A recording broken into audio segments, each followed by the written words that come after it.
The attack occurred here in the Foothills Parkway area.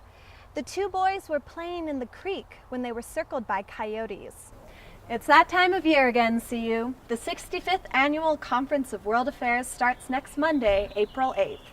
One of the water supply's tips is to not start watering your lawn too early in the season. Instead, try hand watering plants and trees as needed.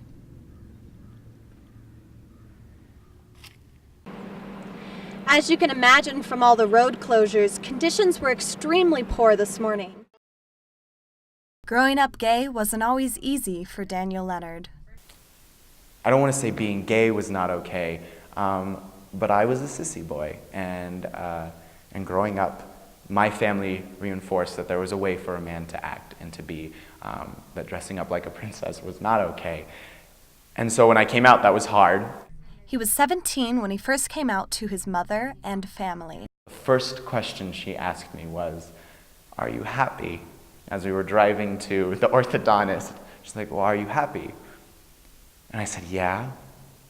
And that was kind of just all that needed to happen. And she said, "When you do realize you have to hold to the same ethical beliefs, and you're still you, right?" And I said, "Yeah." Now, at the age of 21, this theater major and CU Presents employee doesn't think being gay is a big deal. Daniel hopes to one day be able to marry whoever he chooses, and the civil unions bill may be a step in this direction.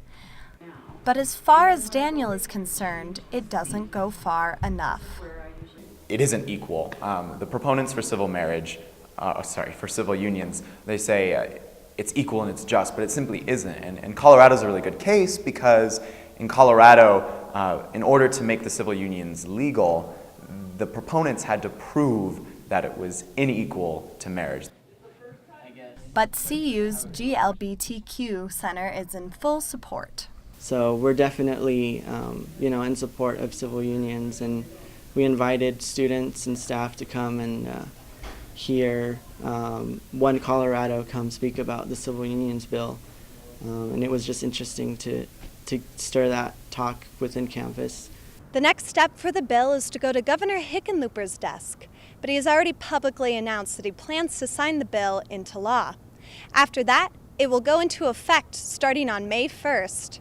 Some of the rights that civil unions do not provide are that they do not offer the same spousal protections like Social Security, veterans benefits, and immigration rights. Also, civil unions that will be legal and binding here in Colorado will not be recognized in many other states. Daniel is frustrated that many of his straight friends have praised the bill as a step forward. What are you talking about? You're married. You have full benefits. You don't have to, you don't have to worry about crossing a state line and what that's going to mean for your partner. But he has high hopes for the Supreme Court case that could repeal Prop 8. In America, we pass laws to end inequality. We pass laws to enforce the rights of people. The Supreme Court is scheduled to hear the case later this month.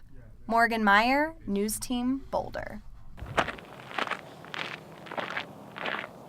What's not to enjoy about a nice sunny day at the Chautauqua Park? People from all over the state flock to the trails, scenic overlooks, and beautiful views of the Flatirons. But just how do most of these folks get here? They drive, of course, which creates major traffic and parking issues. Usually the close-in areas are always taken. During the busy summer months, up to 1,600 visitors enjoy the park in just one day. However, there are less than 400 parking spots available to the public. These excess parkers are creating a problem for homeowners in the area. It's a little problematic just because there's so many people, and there are people exiting cars, and a lot of times people are getting out of their cars with dogs or kids. Currently, there are no restrictions on parking in the neighborhood. On busy days, these overflow parkers fill residential streets like this, which can make it difficult for homeowners without driveways to find parking near their house. Boulder Parking Services wants to address this issue by attempting to put a parking permit system into effect. Permits for people who live in the area that they would purchase for the summer, And then the other parking, the general public can come and park in the area, this residential core area, but they are limited to either 2 or 3 hours. City Council has asked that they revise their plan from their first meeting in February. Should the plan pass, the city would closely monitor how well it works this summer and decide whether or not to keep it. Morgan Meyer, News Team Boulder. A man was apprehended in the parking lot of NCAR yesterday after causing a string of accidents. The suspect, Adam Manlove, stole 4 cars yesterday, including a tow truck, and was involved in crashes all over the Denver metro area.